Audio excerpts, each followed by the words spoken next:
un procesador, memoria y dispositivos de entrada-salida.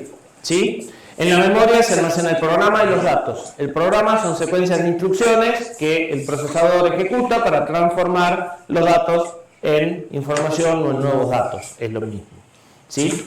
Nos habíamos metido a ver más o menos cómo estaba construido un procesador. Habíamos visto que un procesador está construido por un camino de datos, que es un conjunto de conexiones que permiten llevar los datos desde registros donde se almacenan a la ALU, que es la que los transforma, y volver a almacenarlos en registros, y un control, que es una máquina de estados finitos, en la cual no vamos a entrar en muchos detalles por ahora, pero que vimos más o menos qué es lo que debería hacer, que es la que manipula las señales de control de ese camino de datos.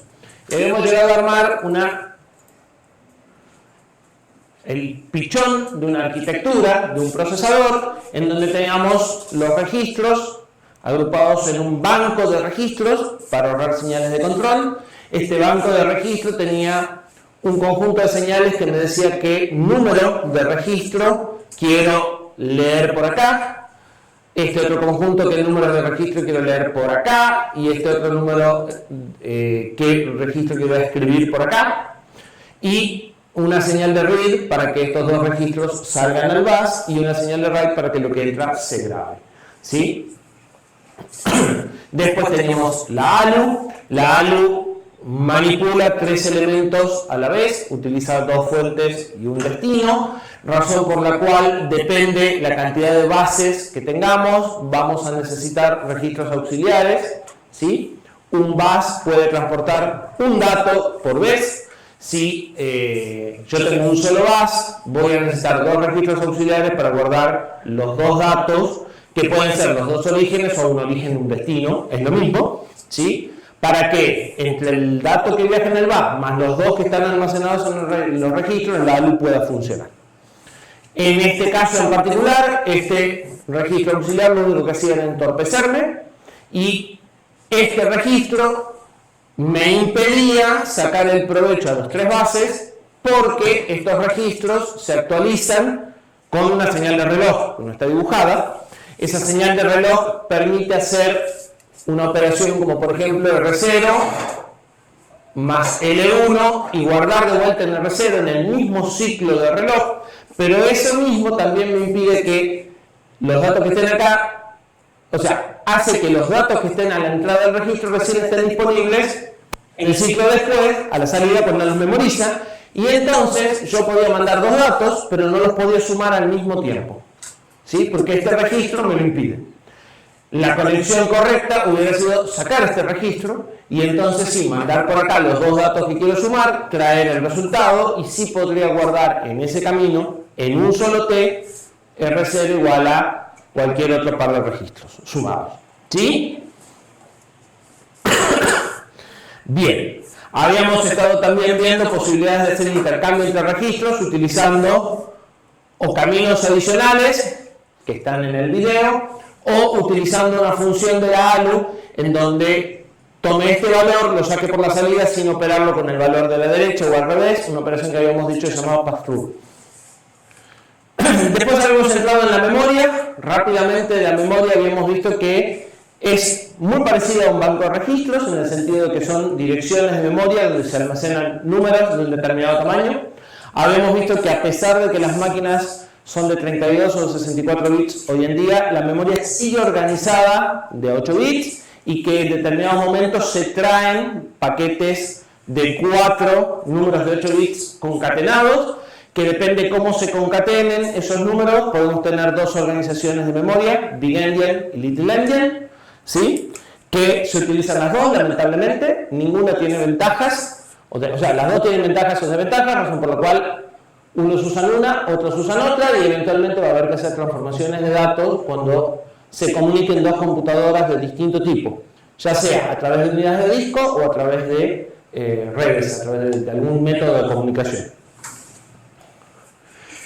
Nosotros vamos a usar siempre el del procesador que trabajamos, va a estar aclarado en los prácticos, no vamos a jugar con, no nos vamos a obligar a cambiar de uno a otro, pero sepan que eso existe y que es un problema. Habíamos visto que había dos tipos de memoria, las memorias estáticas y las memorias dinámicas. Las memorias estáticas utilizan un flip-flop como celda básica de almacenamiento, que es lo que nosotros estudiamos en diseño lógico, y las memorias dinámicas reemplazan el flip-flop por un capacitor.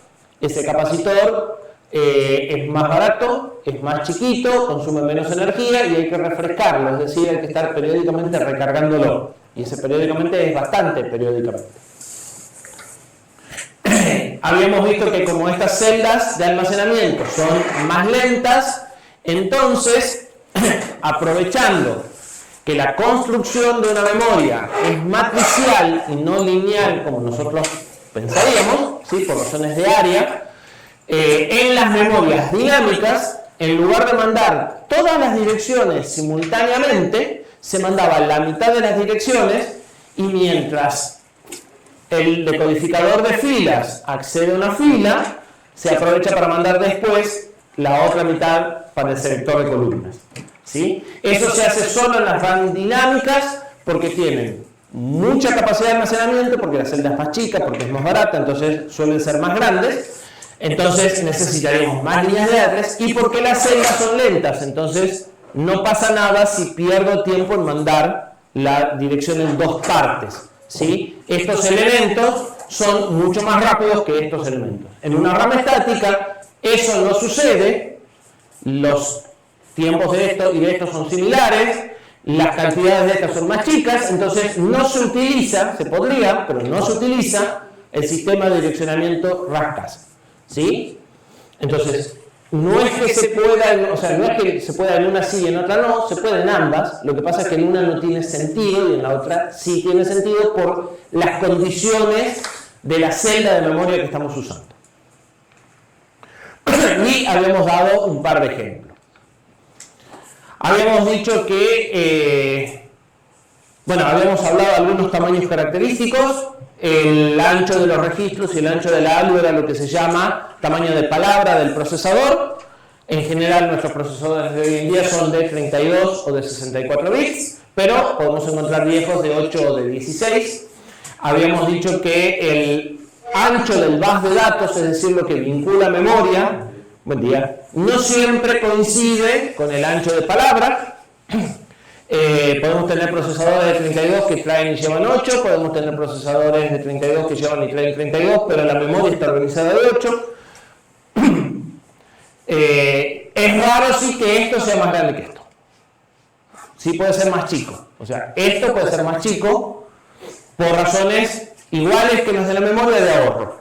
De todas formas, cada vez eso ocurre menos. Y habíamos dicho que también el MAR, que es el registro con el que se va a acceder a memoria, el que va a proveer las direcciones, ese sí podría ser también de un tamaño distinto. En 32 y en 64 no es muy normal, pero en 16 sí, porque 2 a la 16 me da un espacio de nada más que 64K, que es muy pobre. ¿Sí? Entonces los procesadores que tienen esto de 16, esto suele ser de más de 16, y los de 8 ni hablar, con 2 a la 8 no hacemos nada. ¿Sí? Bien, habíamos visto que podía haber memoria sincrónica y asincrónica. En la memoria sincrónica hay una señal de reloj y opera exactamente igual que el banco de registros. Se manda la dirección, se manda la señal de lectura o de escritura. Si estoy escribiendo se mandan los datos y al final del ciclo de reloj se escriben. Y si estoy leyendo, mando la dirección, la señal de lectura, y al final del ciclo de reloj vienen los datos. Y la memoria tiene que cumplir los tiempos que estén entre ciclo y ciclo de reloj. Y el ciclo de reloj viene dado por el procesador. En una memoria asincrónica no va a haber señal de reloj y entonces el CPU va a mandar una señal, un flanco, una vez que todo esto esté estable, para decirle a la memoria que tiene que hacer una operación. Y la memoria se va a tomar todo el tiempo que quiera y una vez que complete va a generar un flanco en otra señal para avisarle al procesador que la operación está completa. Esto se utiliza cuando las memorias son mucho más lentas que los procesadores o cuando queremos desacoplar la velocidad del procesador de la velocidad de la memoria. Cosa que sucede en las memorias de las PC de hoy en día, por ejemplo. ¿Sí? Las PCs trabajan de esta forma. Porque la memoria es como 3 órdenes o 2 órdenes de magnitud más lenta que el procesador.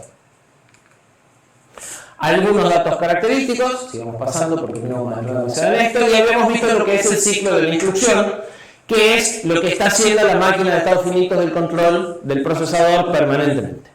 Y el procesador está buscando instrucciones, decodificándolas y ejecutándolas de a una por vez permanentemente, ¿sí? Y este ciclo es infinito y no se puede detener, a menos que saquen la señal de reloj de la máquina de estados finitos del control. Es la única forma de que el procesador deje de ejecutar instrucciones.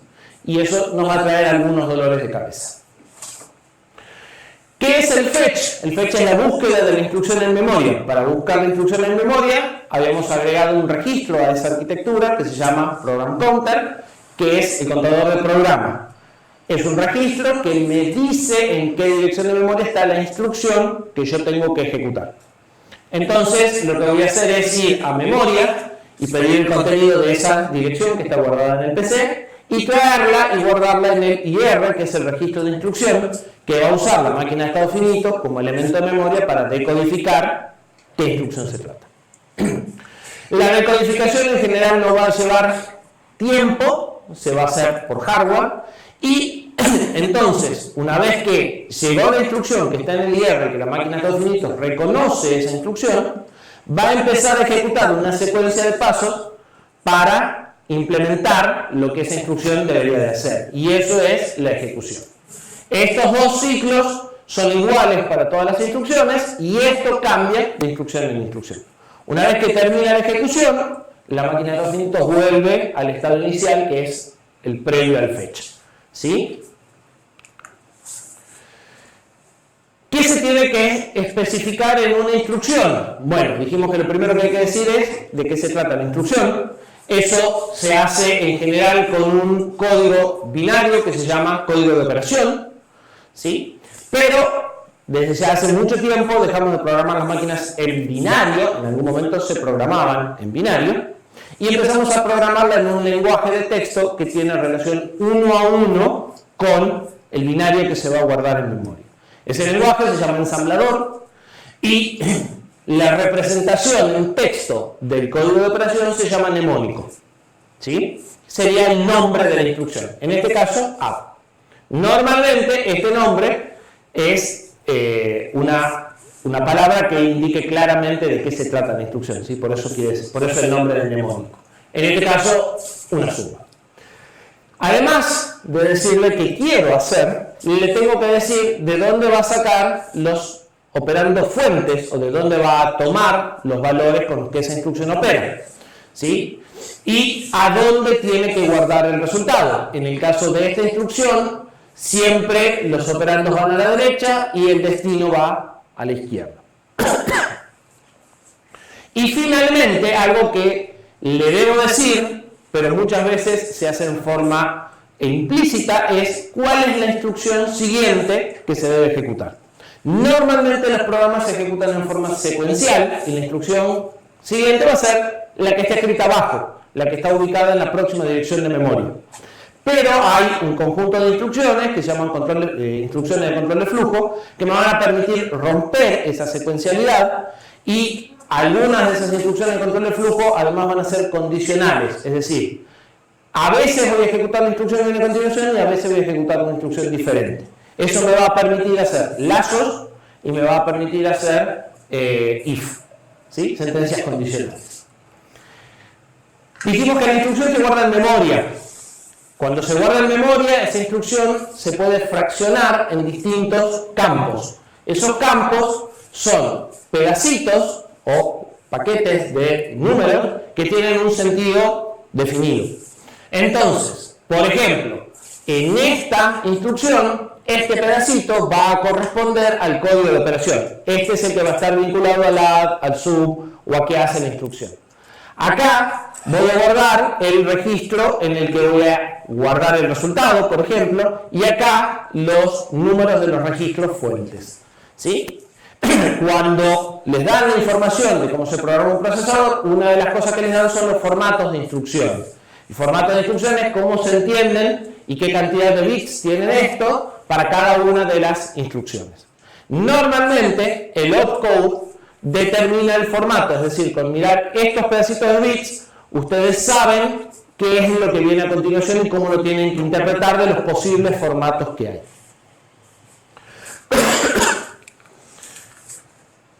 Dijimos entonces que en todo set de instrucciones del lenguaje ensamblador vamos a encontrar tres clases de instrucciones. Instrucciones de movimiento de datos, que sirven para traer o llevar datos a memoria o entre registros del banco. Instrucciones de procesamiento, que son las que operan datos pasando por la ALU. Y instrucciones de control de flujo, que van a ser las que permiten hacer programas más inteligentes o que puedan tomar algún tipo de decisión.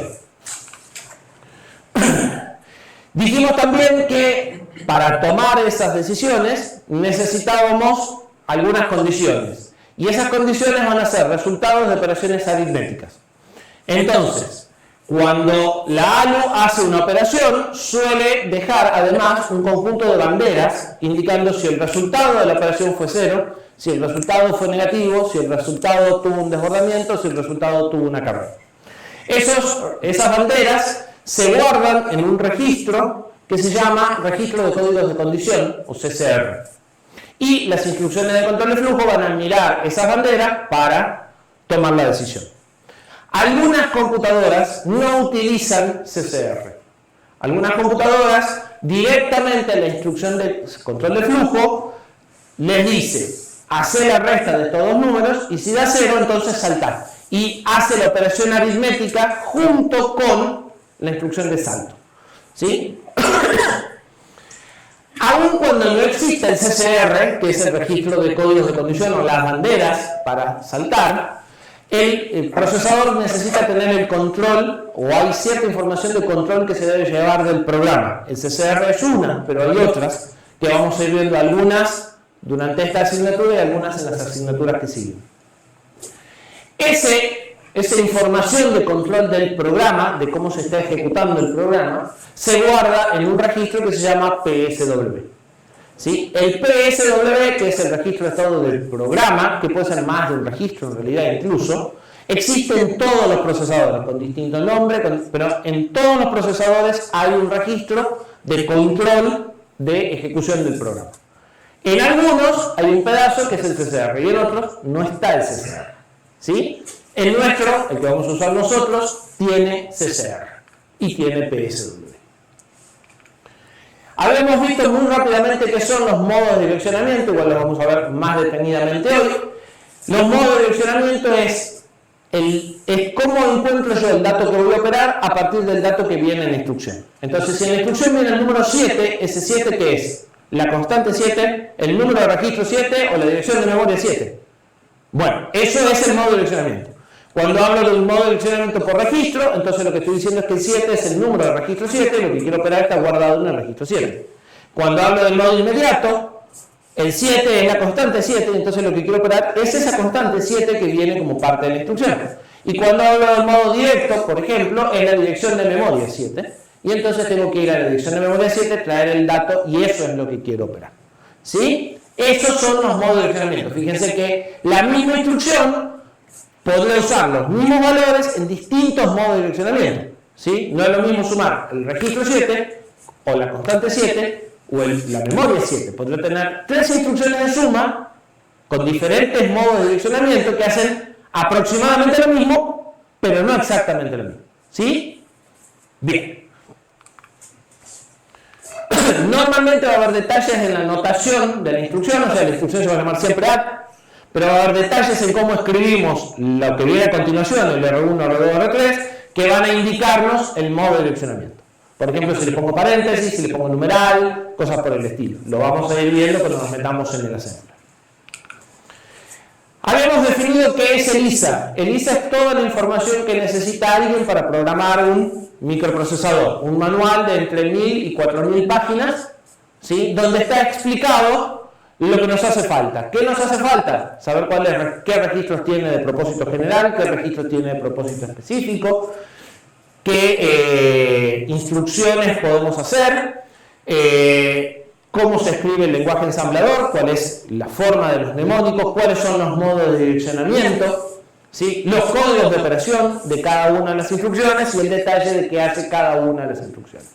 El camino de datos, es decir, eso que habíamos visto de cómo se ejecuta por dentro, no es parte del ISA. Eso no hace falta que nos lo den. Sí que nos digan cuántos registros tenemos y qué podemos hacer con esos registros. Y entonces nosotros vamos a ver un ejemplo de lo que es un ISA y de cómo se vincula al camino de datos interno, que repito, no es parte del ISA, y para eso vamos a avanzar un poquito más en el procesador que ya veníamos construyendo. Encontramos el mismo banco de registros, un bus, una ALU con dos registros auxiliares, en este caso una fuente y el resultado, el MAR, que lo pasamos a llamar MA, que es el registro de direcciones para la memoria, el MDR, que es por donde van o vienen los datos, el PC y el IR. Este registro va a la unidad de control y de la unidad de control vienen todas las señales de control. Simplificado, esto. ¿Sí? A esta arquitectura le llamamos SRC1. Y sobre esta arquitectura y algunas variantes, por ejemplo, una de estas con 2 bases o con 3 bases, van a estar trabajando en el práctico. En el práctico, cuando lean SRC1, es este dibujo. Igual esta. Tenemos un solo bus, solo se puede hacer una transferencia, el primer operando siempre va a ser la A, el destino se va a guardar en C, y todo es de 32 bits, el direccionamiento es a byte, es decir, tenemos el mismo problema que ya habíamos dicho, el MAR tiene 32 y el espacio de direcciones es de 2 a la 32 bytes, es decir, 4 megas. Y tenemos 32 registros de propósito general. Y vamos a suponer, a pesar de que yo dije recién de que la memoria está como 2 órdenes de magnitud abajo en tiempos de acceso, vamos a suponer que nuestra memoria es maravillosa y demora un T, es decir, que tenemos una memoria tan rápida como el banco de registros. Yo mando la dirección por acá y en el T siguiente ya tengo el dato. ¿Sí?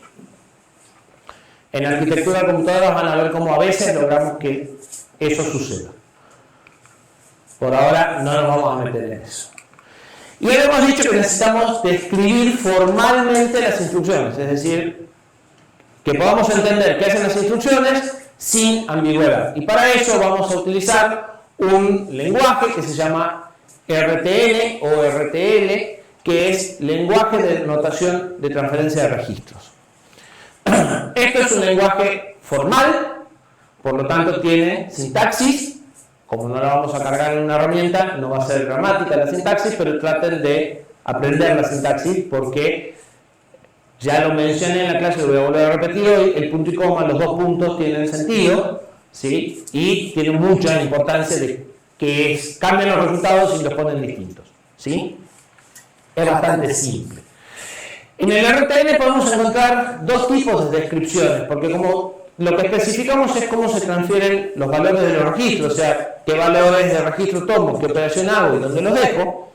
A eso lo puedo hacer a nivel general y decir que la instrucción suma R0 con R1 y lo guarda en R2, o lo puedo hacer al detalle, metiéndome dentro de la arquitectura y diciendo que L1 toma el valor de R1, que después, ¿sí? Entonces puedo hacer una descripción que depende del camino de datos y me dice en cada uno de los ciclos de reloj cómo se mueven los datos por el camino de datos, o puedo hacer una abstracta en donde digo toda la instrucción hace esto y como que mi ciclo de reloj es cada instrucción y no me interesa cómo está implementada dentro, ¿sí? El mismo lenguaje sirve para las dos cosas.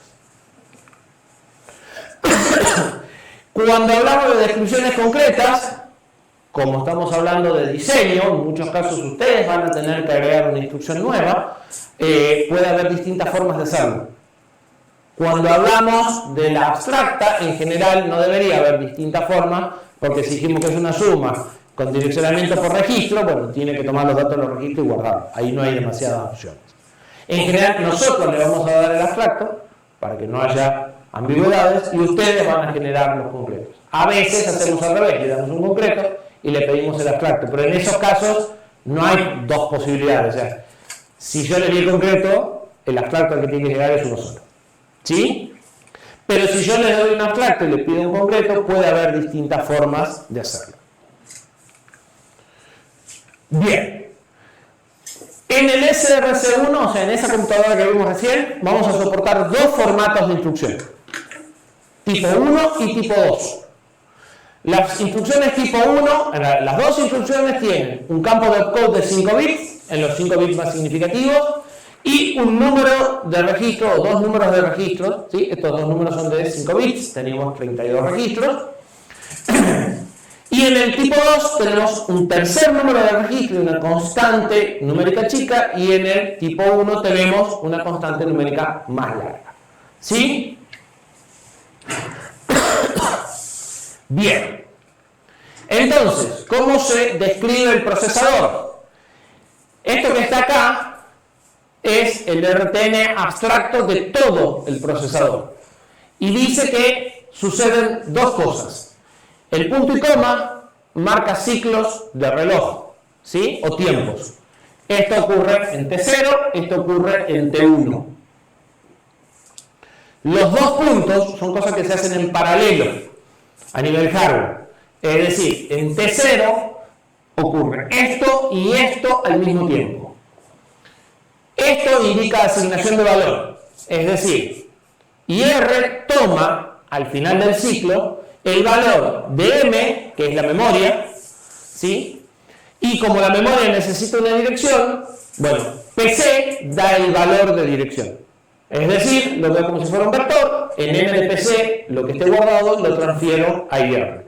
Esta transferencia se hace al final del T, junto con esta, en donde PC toma el valor de PC más 4. Ya habíamos dicho que nuestros registros soportaban hacer R0 igual a R0 más algo.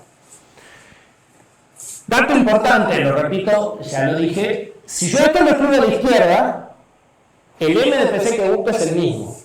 Es el PC original, no el PC más 4. El hecho de que esté a la izquierda el PC toma PC más 4 no quiere decir que se haga antes. ¿Sí? Porque hay dos puntos. Entonces, al mismo tiempo, PC toma el valor de PC más 4 y IR toma el valor de M de PC. ¿Sí? Y en el segundo tiempo esto es el fetch. Habíamos dicho que el fetch era buscar en memoria lo que estaba apuntado por el PC, guardarlo en el IR y apuntar a la siguiente. El decode no hay transferencia de registros. El decode es identificar cuáles son las secuencias de estado que tengo que hacer después. Y la ejecución es esta. La ejecución es un poco más difícil de escribir, de todas formas no vamos a usar demasiado esta parte de la notación. Lo que estoy haciendo acá es decir que esto es como una función y equivale a todo esto que está acá. ¿Sí? Y esto se entiende como cuando opcode es igual a 12, entonces estoy en add y esto es igual a esto. Si no, si opcode es igual a 1, estoy en load y entonces esto es lo que se reemplaza. ¿Sí? Y con esto. Esto es el pedacito del formato de la instrucción, o sea, los 5 bits más significativos con su valor numérico. Entonces, 12 es el código de operación de la instrucción add y en ese caso lo que hago es tomar R de RB más R de RC, es decir, los dos pedacitos de instrucción los uso como número de registro, voy al banco, obtengo el valor en cada uno de esos registros, lo sumo y lo guardo en R de RA. ¿Sí? Es decir, RA más igual a RB más RC. Si estoy en alguno de estos, voy a estar en un load o en un store. En el load traigo de memoria algo que se llama dist, que está puesto acá abajo, que es dist, igual que instruction execution era todo esto, dist es todo esto. Traigo de memoria algo de una dirección y lo guardo en RDRA. Y en el store traigo del registro y lo guardo en M de dist. Es decir, con esto traigo el procesador desde memoria y con esto guardo en mi procesador. ¿Sí? ¿Y qué es dist? Bueno, dist, al igual que en este caso, depende. Si RD, el pedacito de instrucción, es igual a 0, o sea, si el número de registro que estoy usando es el 0, entonces es la constante extendida del signo. Extender el signo es repetir el bit más significativo n veces para mantener el signo y considerar que esto es un número con signo. ¿Sí?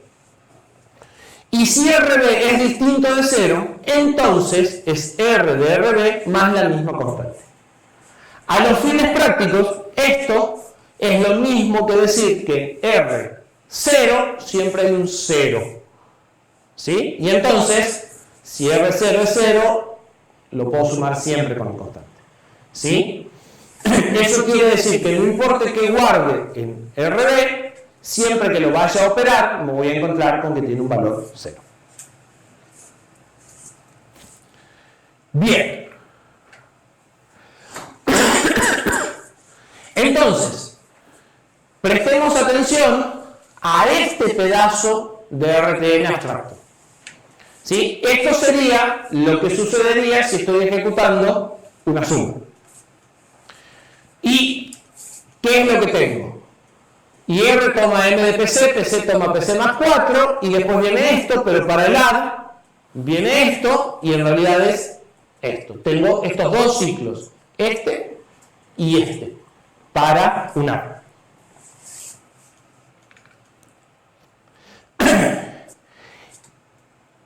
Esto que vimos recién es la abstracta o la concreta. La abstracta me dice a grandes rasgos qué hace la instrucción. ¿Cuál sería una concreta? Bueno, una posible concreta sería decir, bueno, lo primero que tengo que hacer es llevar PC a M y traer el valor de IR y sumarle 4. Entonces, fíjense, mar toma a PC, falta la flechita. Es decir, PC sale por el bus y mar tiene señal de escritura. Al mismo tiempo, como ya está PC en el bus, le puedo decir a esta ALU que sume 4. Vamos a necesitar que sume 4 porque para cada fecha necesitamos sumar 4. Entonces, una de las operaciones que va a hacer esta ALU va a ser sumar 4, constante, sin importar qué tengo acá. Y a eso lo puedo guardar en el C al mismo tiempo. Dijimos que no puedo mandar dos datos por el bus, pero sí lo puedo tomar en dos lugares. ¿Sí? Con eso hice un pedazo del fetch. ¿Qué debería hacer ahora?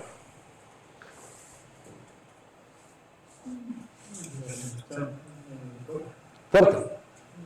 No terminé todo el fetch. Fíjate que el fetch era IR toma a M de PC. No lo hice todavía. Y PC toma PC más 4. Recién voy PC más 4 y mar. Y ahí se puede hacer como primero asignarle el C a PC, o si no, lo que venga de la MDR, asignarle a IR. Una de las cosas fáciles que tengo que hacer es llevar este valor y escribirlo acá dentro, para realmente terminar el fetch. ¿Sí? Entonces, PC toma C. ¿Qué otra cosa tengo que hacer? Vuelve lo que retorna el MDR Decirle a la memoria que lea lo que acabo de poner en el mar y que me devuelva el valor y ese valor guardarlo en MDR. Eso se va a escribir. MDR toma a M de mar. ¿Sí? ¿Se pueden hacer juntas esas dos operaciones? ¿O hay que hacerlas en dos T separadas? Sí, se pueden hacer juntas porque no... Se pueden hacer juntas porque la memoria trabaja por acá y el PC va por acá. ¿Sí? Entonces no hay problema. El próximo paso va a ser MDR toma M de mar y PC toma AC. Y ahora, ¿ya está? ¿Tenemos el fetch terminado? ¿Qué falta? IR toma MDR. El fetch termina cuando escribo el IR. ¿Sí? Entonces, tengo un paso más que es llevar este por acá. Bien. Y era un add. ¿Cómo sigue?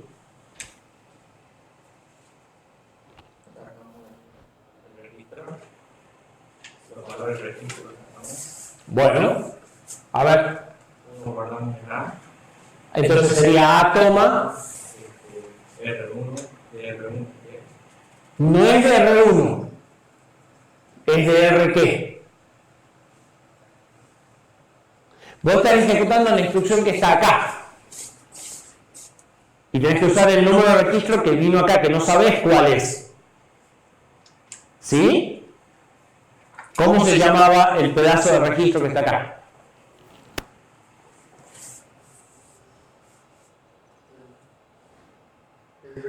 RB o RC. ¿Sí? O sea, es lo mismo, pero el R1 sería el 1 siempre y no es el 1, es lo que haya venido acá. ¿Sí? Vos vas a tomar este pedacito de acá y lo vas a mandar a la señal de registro y decís, no sé cuál es, pero lee ese. ¿Se entiende? Por eso los partimos y por eso los números de registro están siempre en el mismo lugar, para hacer más fácil el cableado que va a ir de acá al selector de registro.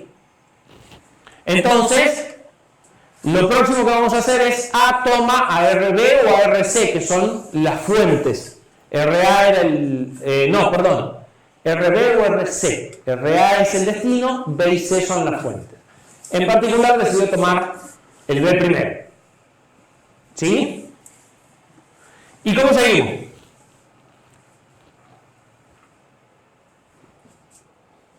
La ALU tiene que operar con RDRC y guardarlo en C. Sería en RTN.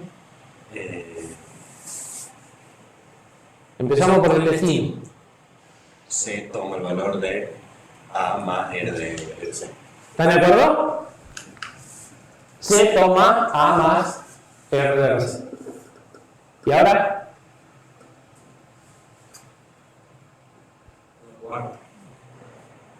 Sería RDRA ¿Sí?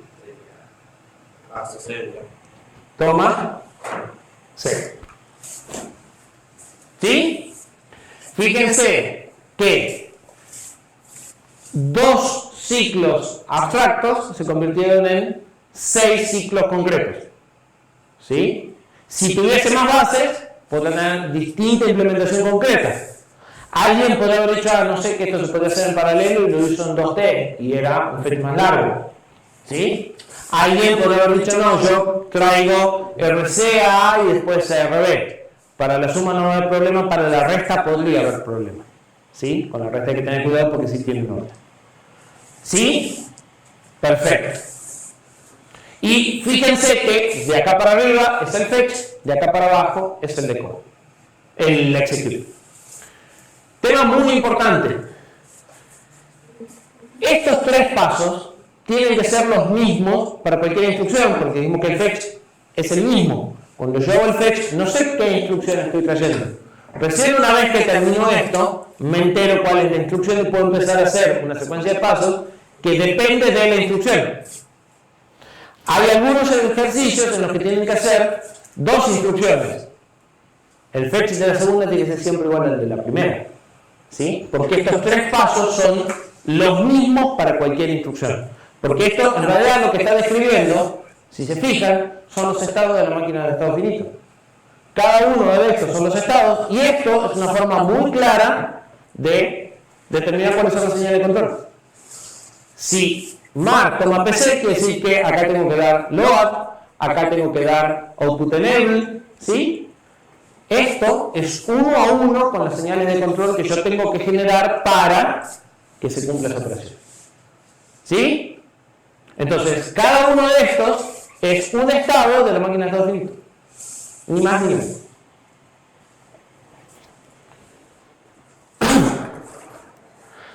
Bien. El T0 se ejecuta parte de las RTN abstractas y la ejecución de un solo RTN abstracto toma más de una concreta. ¿Qué cambiaría en el caso del load y del store? Bueno, de T0 a T2 nada. Son los mismos. En T3 tendríamos que hacer que A tome y estamos de vuelta. Habíamos dicho que el registro 0 iba a valer 0, sin importar lo que hayamos escrito. Entonces, A va a tomar 0 si RB es igual a 0 o R de RB si RB es distinto de 0. ¿Se entiende? Igual que antes, eso es una forma de decir, no importa qué guarde en RB es siempre 0. En T4 voy a tomar la extensión de signo de la constante. ¿Se acuerdan? ¿Dónde está guardada la constante? En IR. ¿Sí? Entonces, y está guardado en los bits 15 a 0 del IR. Entonces voy a tomar del IR del 15 al 0 y le voy a concatenar el bit 15 del IR repetido 16 veces. Adelante. Esto es la extensión en signo de la constante. ¿Se entiende? Y lo voy a sumar a lo que ya tengo en el registro A. Esto es lo que decíamos recién que era dist. La suma de un registro más una constante. A eso lo vamos a mandar a Mark, en cualquier caso. Y si es un load, una vez que ya tengo la dirección, voy a hacer que MDR tome M de Mark y RA tome MDR. O sea, traigo de la memoria el MDR y del MDR al registro. Si es un store, voy a mandar el registro con el dato RDA al MDR y le voy a decir a la memoria que guarde el MDR en la dirección. ¿Sí? O sea, estos tres estados son los mismos para el load y el store y estos dos son los que cambian. ¿Se entiende? Más o menos. ¿Sí o no? ¿Qué parte no se entiende? No, sí se entiende. Pero yo me mareo a veces, digamos. ¿Qué hay nuevo? Esto, que ya lo hemos visto, que es, si esto es igual a esto, entonces, o sea, ¿qué voy a asignar a o 0 u RDRB? ¿Cuándo? Bueno, 0 cuando el campo RDB es igual a 0. Y RDRB cuando RB es igual a 0. Es distinto a 0. ¿Sí? O sea, esto sería como un if, en definitivo. Que transcurre en paralelo, o sea, si se cumple la condición es este y si no se cumple la condición es este. Y después lo que está nuevo es partir los bits de un registro, o sea, no voy a tomar todo IR, voy a tomar solo 16 bits del 15 al 0 y concatenar, que quiere decir poner adelante, en este caso, el bit IR, el bit 15 del IR, la misma notación que acá, repetido 16 veces para llegar a un número de 32 que pueda sumar a otro número de 32 sin ambigüedades. ¿Sí? Y después, ¿qué estoy haciendo? Bueno, llevo el registro, traigo la constante, lo sumo y obtengo lo que se llama dirección efectiva. ¿Sí? La dirección donde busco, leo el dato, proviene de la suma de lo que tengo en un registro con una constante que yo mando en la instrucción. Y ya vamos a ver para qué se usa. ¿Sí? Ese modo de direccionamiento se llama indexado. Si lo que estoy haciendo es un load, bueno, traigo el dato de la memoria y lo guardo en el registro. Y si estoy haciendo un store, una vez que ya obtuve la dirección, que es la misma para los dos, mando el dato de MDR y lo guardo en memoria. ¿Sí? Estas dos deberían ser más fáciles, estas son un poquito más enroscadas. Lo que estoy haciendo en estos tres pasos se llama cálculo de la dirección efectiva. Es decir, como la dirección no la tengo en un registro tal cual, tengo que hacer una operación. Primero hago esa operación, determino cuál es realmente la dirección a la que voy a ir y recién hago el acceso a memoria. Bien. Pongamos un ejemplo concreto, a ver si queda más claro. Supongamos que en la dirección de memoria 100 está guardado el valor 2 en 32 bits y que en la dirección 104 está guardado el valor 3 en 32 bits. Estos datos están consecutivos, pero como cada uno ocupa 32 bits, por eso salto del 100 al 104. Dijimos que cuando venga el 100 va a venir el 101, 102 y 103, todos juntos. y que quiere guardar en la dirección de memoria 108 el resultado. Para eso tendrá que escribir un programa parecido a este, en donde tendría que hacer un load en R1 de la dirección 100 sumada con el registro 0 que vale 0. Entonces voy a la dirección 100. Y en R2 de 104 sumada con el mismo registro. Después sumo R1 con R2, lo puedo guardar en R1, en R2, en R3, en cualquier R. ¿Sí? Y después hago un store de 108 en R0, también usando R0, y lo que guarda es el resultado que acabo de hacer. R0 siempre 0. R0 siempre 0 en esta máquina. Y sirve para que vos, con esta misma instrucción, puedas decir, la dirección de memoria la tengo en un registro, la dirección de memoria la tengo en una constante, o la dirección de memoria la tengo tantos lugares más adelante del registro. Entonces la misma instrucción tiene 3 modos de direccionamiento al mismo tiempo.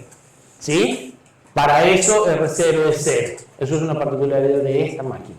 La que nosotros vamos a usar no lo tiene. Entonces va a tener 2 modos de direccionamiento distintos si querés usar un registro o si querés usar un valor numérico. ¿Sí? Por ejemplo, en el momento tendríamos que cargar la constante 0 al... Por ejemplo, tendrás que cargar el 104 en R0 primero y después decirle ahora usa R0. Uno de los problemas del assembler es que las instrucciones son muy básicas. Entonces, normalmente para hacer algo hay que dar muchas vueltas. Es decir, no le puedo decir, lee de la dirección 1032. Tengo que poner el 1032 en un registro y después decirle, lee de la dirección señalada por el registro. Si se fijan, recién, en los formatos de instrucción nosotros no tenemos constante de más de 16. Es decir, que si quiero hacer algo con una constante de 32, lo voy a tener que armar por partes. Voy a tener que traer primero 16, después los otros 16, correrlos, que eso sí puedo hacerlo, hacer un OR para armar el número y recién obtener la constante de 32. ¿Sí? Eso es habitual en el assembler. De hecho, es lo que más dolores de cabeza les da en los prácticos, porque lo que harían en una operación en C, por ahí les lleva 3 o 4 en assembler, y si no son prolijos es muy fácil que al final de esas 3 o 4 se olviden de qué querían hacer al principio y se enriedan. ¿Sí? Entonces es muy importante armar un diagrama de flujo de a dónde quieren llegar y de ir haciendo cada uno de los pasos, porque cada paso son, como les digo, muchas veces hay que hacer cosas intermedias para llegar a una operación que sería básica. ¿Sí? Bien. ¿Dónde está el programa? Bueno, el programa está en la dirección 0, en la dirección 4, en la dirección 8 y en la dirección 0. ¿Sí? Acá tengo 32 bits donde están codificadas estas instrucciones. Y las dos cosas, programa y datos, están en memoria e incluso no están muy lejos, fíjense, ¿no? Bien, ¿qué valor inicial tendrá que tener el PC?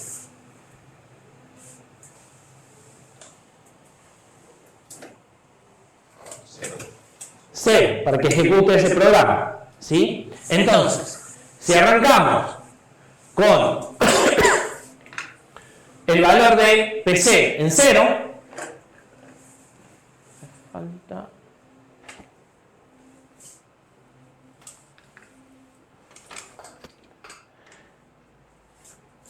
empezamos con PC, mar toma PC, es decir, mando la dirección 0 por el mar. Y C toma PC más 4, es decir que C toma el valor 4. Ahora, C lo mando a PC, por lo tanto PC toma el valor 4. Y MDR toma el contenido de la dirección 0, que es la instrucción, o sea, el binario de esto, pero la instrucción LOAD de R1, R0, 100. Sabemos que el LOAD era el código de operación 3, sabemos que R1 es el número 1, esto es el número 0 y esto es la constante 100, o sea que podrían armar el binario usando el formato de la instrucción y saber el valor hexadecimal de este registro. ¿Estamos de acuerdo? Es más fácil de leer de esta forma. ¿Está clara esa parte? Bien. ¿Cómo sigue la historia? esto viaja acá. Y ahora ya sé cuál es la instrucción, terminé el fetch y empiezo a ejecutar esta instrucción, el load de R1, R0, 100. ¿Qué tenía que hacer para el load de R1, R0, 100? Primero asignarle el valor A dependiendo. Correcto, tenía que tomar en A, dependía si R0 era 0 o si era distinto a 0. ¿R0 es 0? Sí. Entonces, ¿qué valor va a tener A? 0. ¿Sí? Porque este es R0, entonces saco R0, pero acá siempre tengo 0. ¿Cómo sigue? Tomaba este pedazo, lo extendía en signo y lo guardaba, lo sumaba con esto y lo guardaba acá. Este pedazo extendido en signo, ¿cuánto es? Con más ceros a la izquierda, ¿sí? Porque este no es el bit más significativo. Entonces, va a seguir siendo 0,100, con más ceros a la izquierda, sumado con 0, me da 0,100. Y ahora, estoy haciendo un load. ¿Cómo sigue? Tengo que mandar se llama. Tengo que mandar seamar porque es la dirección de donde quiero traer el dato.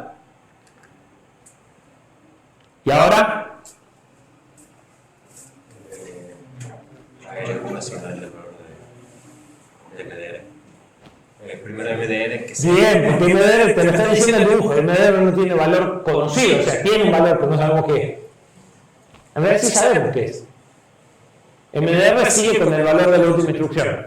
¿Sí? No está pintado, pero sigue en el valor. Entonces, lo primero que tengo que hacer es decir, la MDR toma el valor que esté guardado en la dirección 100, que era el número 2. Y ahora, en R1, que es el destino, tengo que guardar MDR, es decir, que R1 tomará el valor 2. ¿Sí? ¿Cómo sigue? Igual, pero con la 104. O sea, ahora repito esto de vuelta. Bueno, ya no está la animación. Pero, ahora, al final de este paso, Mar tiene el valor 4, que es el valor del PC, y C toma el valor 8. Voy a MDR en MD4 y traigo el load. Y el PC se actualiza con el valor de C, que es el 8.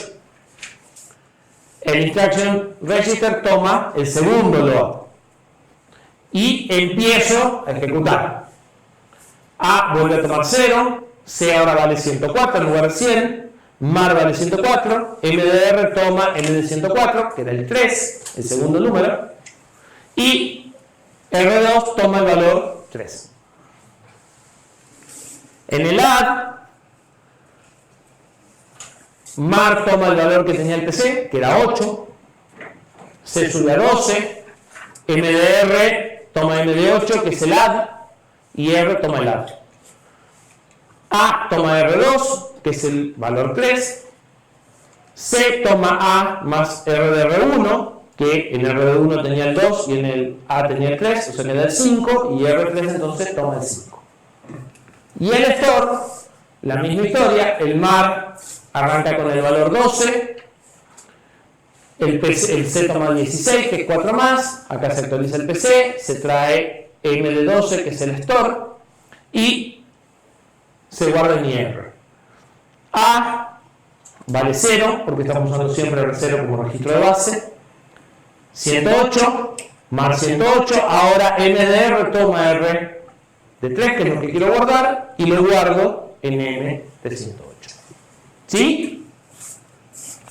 Eso es lo que pasa adentro del procesador.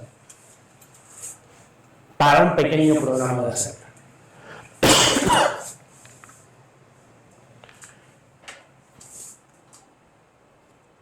Entonces, ¿qué acabamos de ver? ¿Cómo funciona completamente un procesador sencillo de un bus? ¿Sí? Para hacer 3 instrucciones básicas que son el load, el add y el store, parecidas a las que vamos a usar nosotros.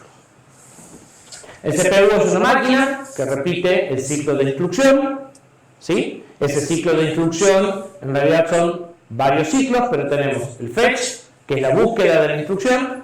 Muy importante, la búsqueda de la instrucción, siempre se busca la instrucción sin saber de qué instrucción se trata, es decir, que la búsqueda de las instrucciones tiene que ser siempre igual. El decode, que es donde recién el procesador se entera de cuál es la instrucción que se estaba buscando, y finalmente el execute, que es la secuencia de pasos para implementar esa instrucción en particular. La inteligencia va a estar dada por el programa que ustedes armen, que es ni más ni menos que un algoritmo plasmado en instrucciones, y siempre al final del fetch el PC apunta a la siguiente instrucción y esto sigue indefinidamente, y la realidad es, como les decía, que los programas no terminan, simplemente se deja ejecutar un programa y se empieza a ejecutar otro programa, como en el caso de cuando ustedes terminan un programa de aplicación, como puede ser Word, vuelve el control al sistema operativo, ¿sí? Pero los programas, las computadoras siempre están ejecutando algo. La única posibilidad de que no ejecuten algo es sacarle la señal del reloj a la máquina de estado finito. ¿Qué se hace? En los procesadores, cuando el procesador hiberna o duerme, lo que hace es alterar las frecuencias del reloj o bajarlas o suspenderlas completamente, ¿sí? Para parar la máquina de estado finito, pero no hay otra forma. ¿Dudas? ¿Hacemos una pausa y seguimos?